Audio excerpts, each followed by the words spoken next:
If you're ready to take your semester planning to the next level, tonight's show is for you. We're going to be walking you through the entire process from start to finish, from goal setting to creating a contingency plan to meeting with your advisor to set you up for next semester.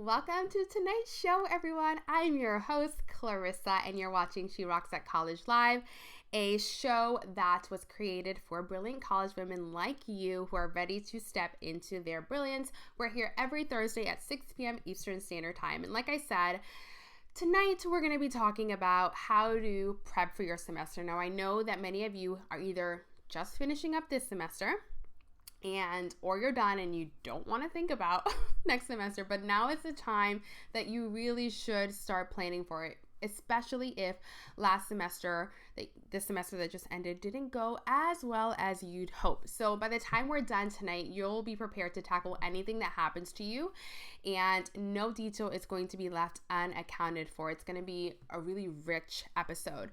Before we dive in, I want to tell everybody that I'm actually going to be hosting a challenge starting January 1st, running through January 5th. It's called Your Best Semester Yet. And it's going to walk you through creating your semester plan. So I'm going to help you to set up for the next semester. Each day there's going to be a video that's going to walk you through an action. And by the end of the 5 days, you're going to have a complete plan to succeed next semester. So if you want to sign up for that challenge, you can go to bit.ly/best semester yet. Make sure that the B, the S, and the Y are capitalized, and we'll have our student experience creator Hannah put that in the comments for everybody.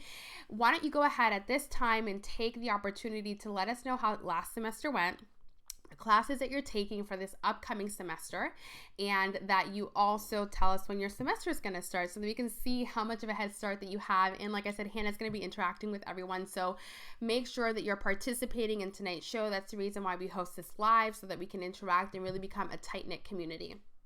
So let's go ahead and dive into tonight's show. So the first thing that you need to do if you want to start your semester right, especially after failure, is you need to learn how to manage your damn mind. So the key to everything you want in your life is in your mindset. The key to never achieving anything in your life is also your mindset. You get to choose which one of those two options is going to happen for you this next semester. So in college, we are taught a bunch of different topics, subject matters. But the funny thing is that all of that goes through this one beautiful thing that we have, the most powerful tool that we were given, and it's absolutely free. And that is our brain. Our brain is actually what learns, and our brain is what dictates everything that happens inside of our body. We are expected to perform and to excel in college, yet nobody teaches us how to use this powerful tool to get the result that we want. If you want to succeed, the thing that you need to start practicing is how to manage your mindset. So there are five factors that our life comes down to. Factor number one is our circumstance. So those are the things that are happening in the world. Those are facts. So they're things that are out of our control. The second thing is our thoughts. And our thoughts are sentences that we create in our mind about the things that are happening in our life. The third factor is our feelings. Feelings are vibrations in our body that are caused by our thoughts about the things that are happening in the world. We all know that we experience emotions as humans, but none of us really understand why emotions exist. Emotions exist to help us stay alive and avoid death. When we used to not be as evolved as we are today, and we were still living in the hunter-gatherer stage, we were still living in caves, feelings were the part of us that overrode behavior so that we could stay alive and avoid danger. It is triggered by our amygdala, which is a part of our brain that is very primitive. When we experience emotions or we experience circumstances, when we experience things in our lives that put us in danger, our amygdala overrides the prefrontal cortex, which is the part of our brain that's super intelligent, that can philosophize and envision and dream up this elaborate life. When we are in danger, the amygdala overrides this part of the brain to make us act in a certain way. And the way that we experience the amygdala overriding that part of our brain is through emotions or vibrations in our body.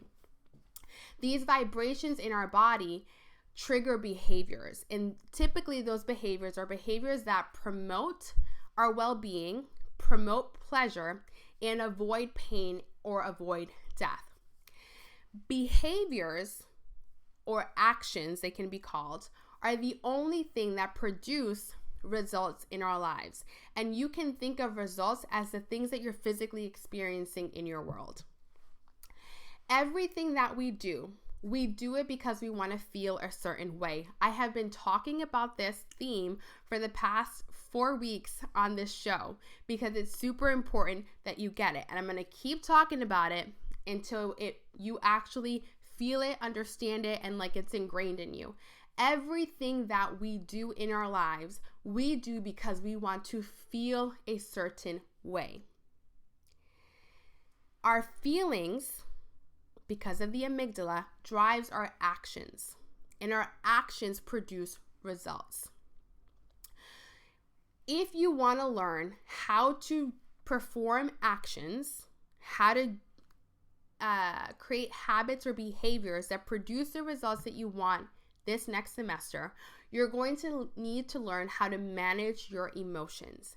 And the way that you learn how to manage emotions is by managing your thoughts and your mindsets, because we are no longer living in caves. We are no longer experiencing danger, but our brain has no clue. Our brain doesn't know the difference between reality, an actual threat, and a perceived threat or not reality.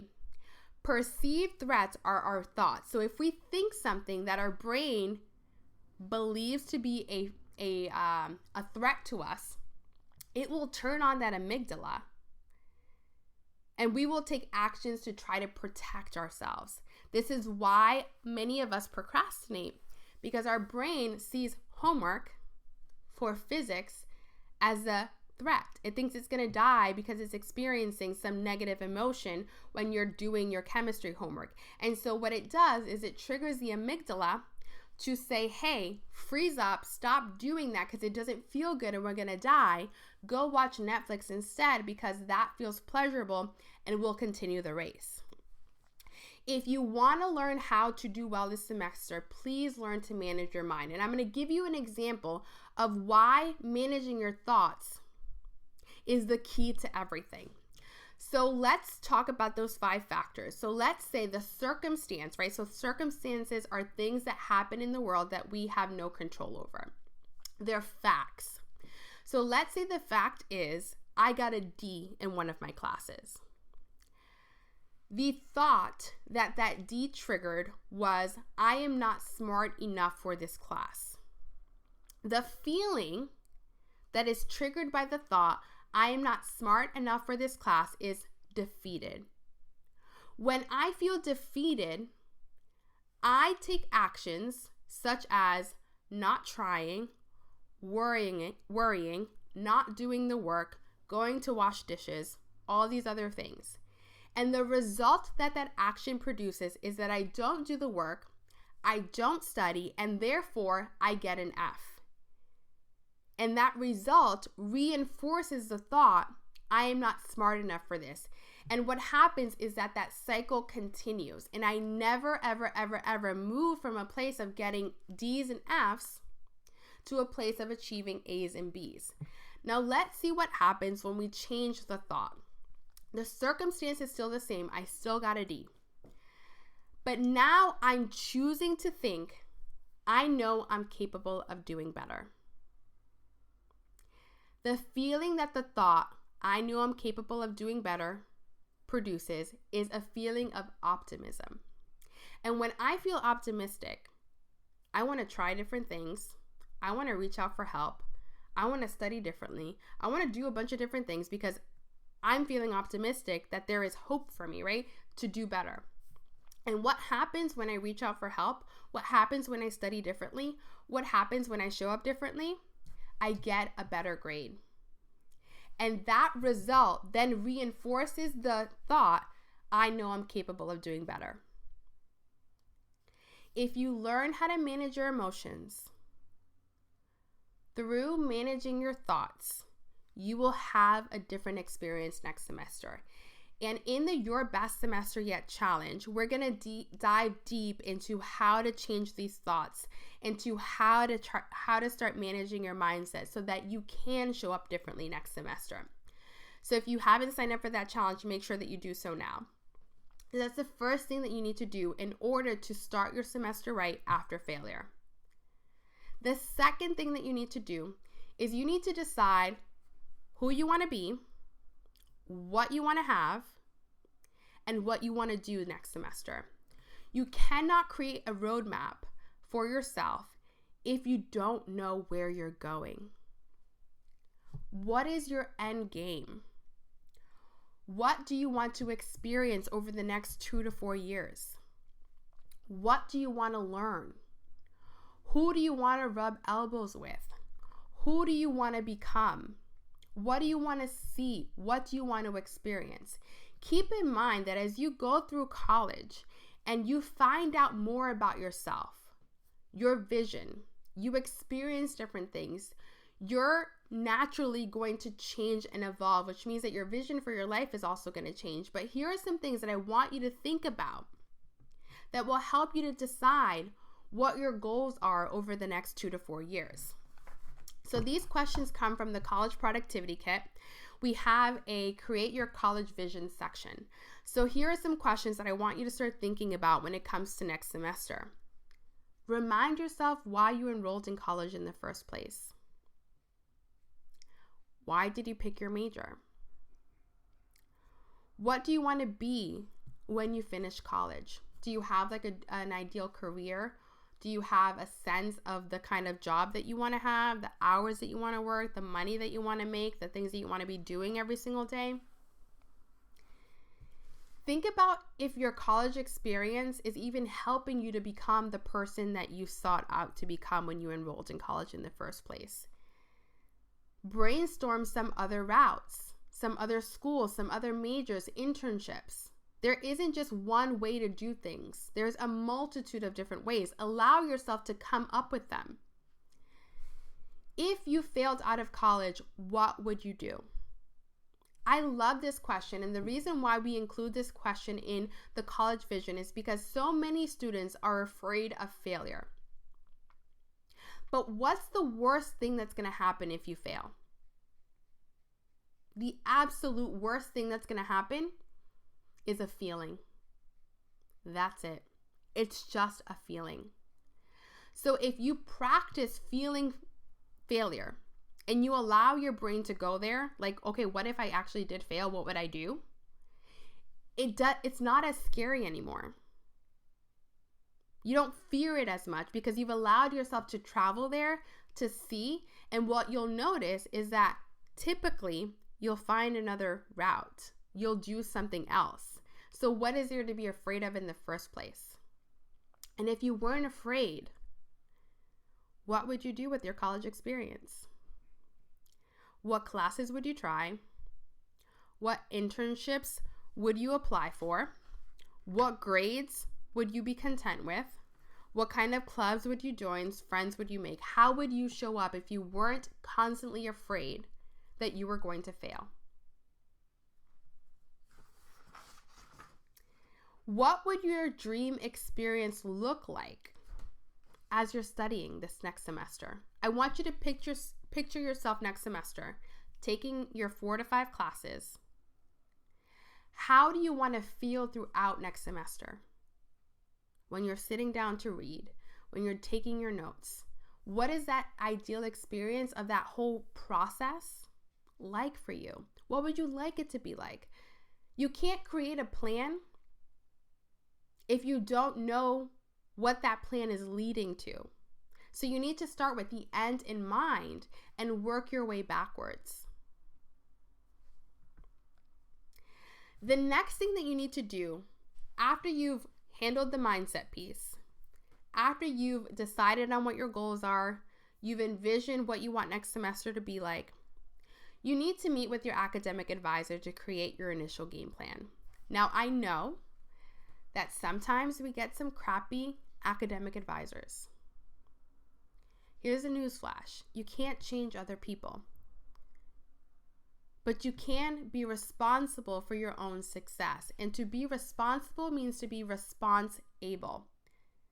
Response-able, meaning you're able to respond to the situation. You cannot change them, but you can change your own actions. You can ask for a different advisor, or you can show up differently to those sessions with your current advisor. You have to understand that that advisor is also a human being. They might not be perfect at their job. They are also not psychics. You need to help them help you. You can ask them certain questions that will help them to be able to give you the resources it is that you need. And I know sometimes advisors suck. Guys, I had one that told me I wasn't going to make it in the medical field. I had one that told me that I wasn't smart enough. And guess what? I choose to believe that she was doing the best that she could. Based off of the facts that were in front of her, that's what she believed about me. But I didn't need to believe that about myself. I could have chosen at the time to see it differently. I didn't have the skills that I have now. I didn't have the skills that I'm teaching you girls now, but I want you to have a better experience than I had. So here's what you need to do to have a really great experience with your academic advisor, even if they suck. Understand their role. Your academic advisor is there to provide you with resources that are tailored to your academic and life goals, and even your current struggles. They will help facilitate your decision making and make sure you're on the right track with your graduation requirements. But it is your role as the student to work with your advisor and to use them. And here are a list of things that your academic advisor can help you with. Time management, recommending majors, minors based on your career goals. They can hook you up with internships. They can give you different routes on how to achieve the goal that you want. And if you're not sure if you need to change your major, or if there's another major option out there for you that'll still help you get to the career goals that you're seeking, I recorded an episode last week all about how to make that decision. So please do yourself a favor and watch it or listen to it before you make that change official. Your academic advisor can help with recommending study abroad programs, which classes to take while you're there. They can help you create backup plans in case you're struggling a little bit academically and you're not going to meet the graduation requirements. They can help connect you to other professors who might help you to reach your goals.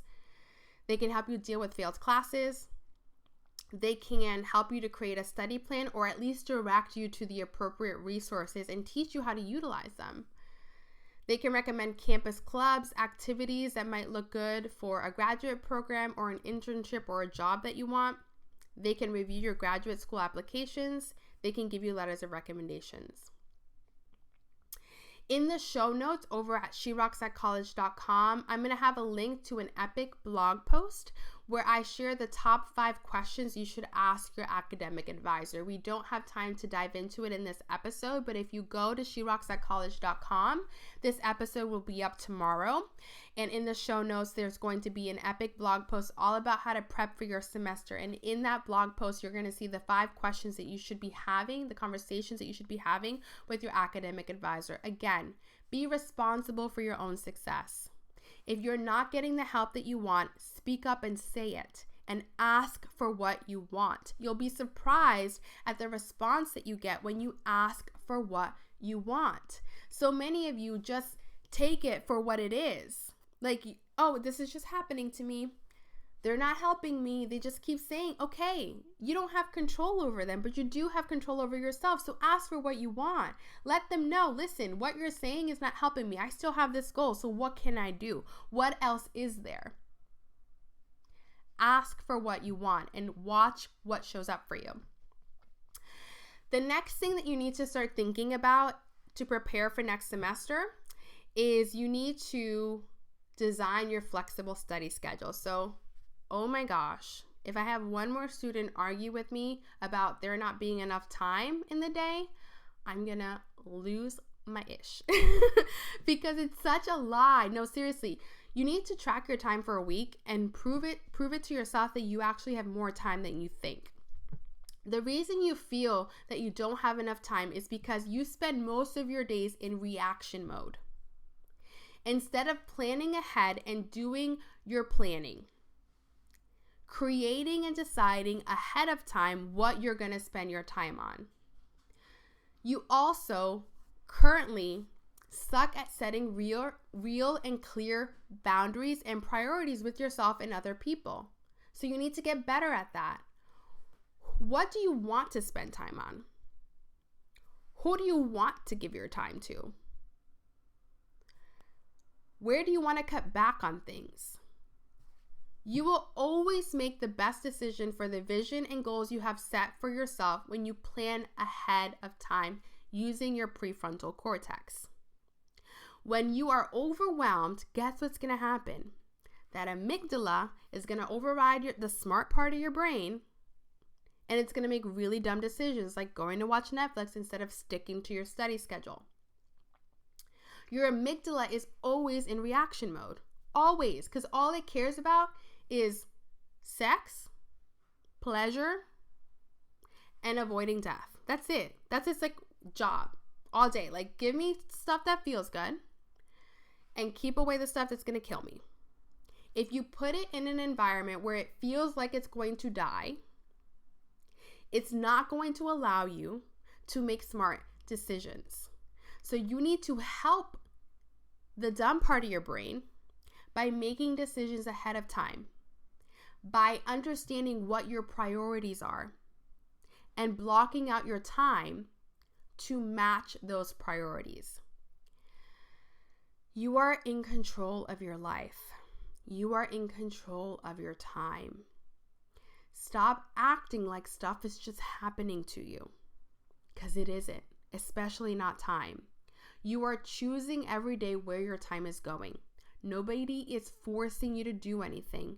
You chose your job, which means you chose to work those hours. Nobody is forcing it on you. Be responsible. Be an adult. Decide where your time is going. So I'm going to give you some steps to planning out your time. For each day of the week, schedule anything that is set in stone. If your schedule changes every week, don't stress and just do it at the beginning of Sunday. If you know your schedule stays the same, you don't have to worry about it. The next thing you need to do is you need to make a list of every action you have to take that week. So this is called a brain dump. What do you have to get done this week? Then I want you to schedule in some free time. So many students say, I don't have time to relax. I don't have time to hang out with my friends. I don't have time to just watch the show that I've been dying to watch. It's BS. You have time for everything that you make time for.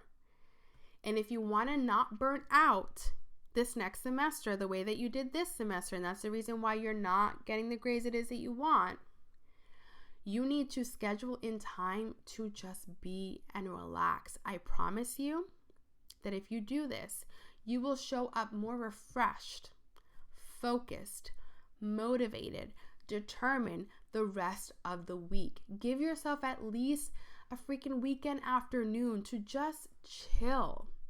The work is going to be there anyway, and if you're planning it out, it's going to get done. So it's okay if you relax. Let's see. Next, I want you to take your best guess on how much time it will take you to complete the actions on your list, and then just plug it into your schedule. and then do it. This way of planning allows you to dedicate the amount of time you need towards your schoolwork because you are making time for it in the week, but you're also making time to do things that make you human, that make you more than just book smart. But the way that you balance life is you make time for it. You schedule, you decide that that's what you're going to spend your time on. And then you need to stick to the plan, because if you don't stick to the plan, you're going to have to use your free time to make up for it. So just stick to the plan and you'll get to enjoy your free time. The last thing that I want you to do is to create your academic contingency plan for when you're feeling unmotivated and uninspired and you're struggling academically. Shit is going to hit the fan. It always does. So can we just plan for it? Can we just acknowledge that shit is going to hit the fan? Can we just ahead of time understand that there's going to be a week during the semester where all hell breaks loose, where nothing goes as planned, where we're struggling? Can we just right now know that that's going to happen and just plan on how to deal with it? Can we just know it's going to happen and create a plan on what to do when it does happen? And stop constantly reacting, because what's going to happen when we react? That amygdala is going to make us make stupid decisions that don't help in the situation. But if you use the smart part of your brain to plan ahead for those moments when shit hits the fan, you don't fall extra behind. You don't end up in a mental ward. You don't go crazy because you knew it was going to happen and you had a plan in place to fix it when it did. So the way that you create an academic contingency plan is that you, first of all, make a list of all of the campus resources, go-to strategies, and you have a point person, a mentor, somebody that you can use to prevent a mental breakdown. You know who that person can be for you if you don't have it? Me and all the other girls inside of our Facebook group who are there to support each other. If you go to the show notes again tomorrow, sherocksatcollege.com, I'm going to have a list of campus resources that I suggest you become really familiar with so that you can use them when you need them. What you have to remember as a student, number one, is that you are responsible for your own success. And two, you're never alone, especially not with me. That's the whole reason why I created this live show. It's the whole reason why I show up every single week, why I take time to talk to students every single week. It's because I want you to understand that you're not alone, that I'm here for you, but you have to ask for it in order for me to show up for you. Whenever you run into any kind of trouble, don't be afraid to seek out help. There's always someone willing to listen or assist you through whatever struggle it is you're currently going through. But when you say to yourself, no one cares, no one's here to help me, when you make that decision, you cut people off from being able to help you. You prevent yourself from getting the help because you never asked for it. I don't want you to make the same mistake that I made, which was I was so afraid of being judged. I was so ashamed of my experience that I never sought out help. And had I, my life might be different right now. Although I choose to believe that everything happened exactly as it should have for me to end up right here. And I think my past is a beautiful past, even with all of its drama and tragedies and etc. It happened exactly as it should have been. But it could have been different had I asked for help. When you know better, you can do better. And that's why I created this show. So don't ever let fear or being judged, embarrassment, or shame about your grades be the thing that stands in the way of you and your greatness. Lots of students go through rough patches. Lots of students are failing. Lots of students are struggling. It's just nobody's going to go around screaming, I'm having a hard time, I'm doing awful. But I promise you, there are other people who feel the same way that you do. And there are students who come out on the other side with an incredible comeback story. I'm one of them. There are a ton of students who failed and struggled and had to repeat courses and programs and apply to different schools because they got kicked out of other ones, who have amazing stories, who are now doing incredible, who have incredible jobs, got into amazing graduate programs, who are now lawyers, who are now doctors. But they wouldn't be there if they gave up. So I need you not to give up, okay? I need you not to give up. I need you to create your plan, and I need you to enroll in the Your Best Semester Yet Challenge. It's completely free, 100% free. There are going to be some kick-ass prizes. There's going to be a fun scavenger hunt, and I created the challenge so that you could be set up for next semester, so that you had a plan in place, so that you get to know me and feel comfortable reaching out to me when you are struggling, so that you can be in an environment with other girls like you who are trying to become their best selves, who are trying to step into their brilliance.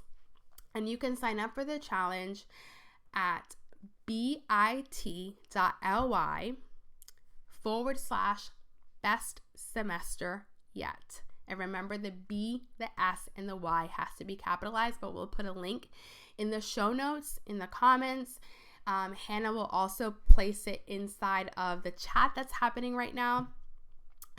Again, we're starting on January 1st, so make sure that you sign up. And I promise you that at the end of that, you're going to have a step-by-step plan to get you in the right mindset to stick to your study schedule, because I'm going to teach you how to create a study schedule, like step-by-step. We're going to do it together. I'm going to teach you how to stop procrastinating. I'm going to teach you how to set goals, create a plan to achieve those goals, and you're going to be so amazing next semester. So again, we're going to start on January 1st. And right now I'm going to take a look at the comments to interact with you girls and see what's happening. Let me go ahead and do that. If I can get it open. This is what happens when you're on a live show. Oh, here we go. Oh my God, there's so many comments. Let's see. Tamika's going to write out her goals. You go, girl. Let's see.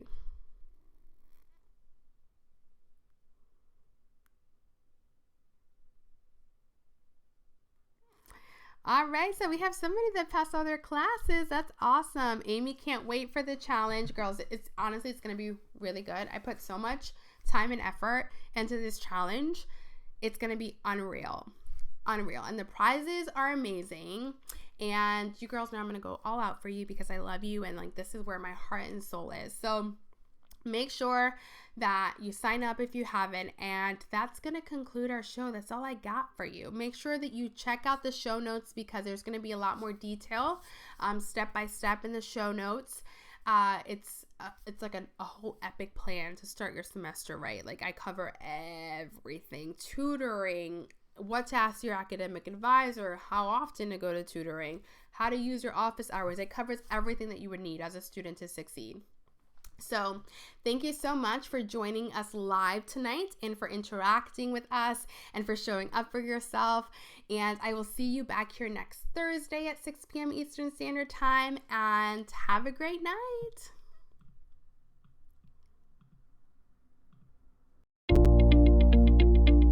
You know how figuring out how to study can be totally overwhelming? You're probably trying to learn study strategies from YouTube, podcasts, Pinterest, and other blogs that are all great, but sometimes give you contradictory and confusing advice. I get it. It's hard to filter through which study strategies you should be implementing right now to get better grades versus the ones that you shouldn't bother wasting your time on because they're not as effective. The advice you're reading and hearing about might be amazing, but how and where do you start? That's exactly why we created Study School, to help you to create your own signature study plan that helps you make the Dean's List every semester, earn and keep your scholarships, or graduate summa cum laude if that's what you want, all without sacrificing your entire life. Inside Study School, not only will you receive a step-by-step action guide that walks you through the key elements of a semester success plan, such as syllabus week, lecture, readings, note-taking, study routines, post-exam reviews, study groups, paper writing, and so much more. But you'll also receive tailored one-on-one attention and feedback to help you overcome any challenges you personally encounter while you pursue your degree as a busy college woman. There are video tutorials walking you through how to take notes, write papers, and physically study, action items so you stay on track, templates to help you get started when you're feeling stuck, and even study hall hours you can pop into to ask questions, get answers on the spot, and have someone give you that extra dose of motivation to keep you moving forward. So, if you're ready to step into your brilliance this semester, get started at sherocksatcollege.com/study-school.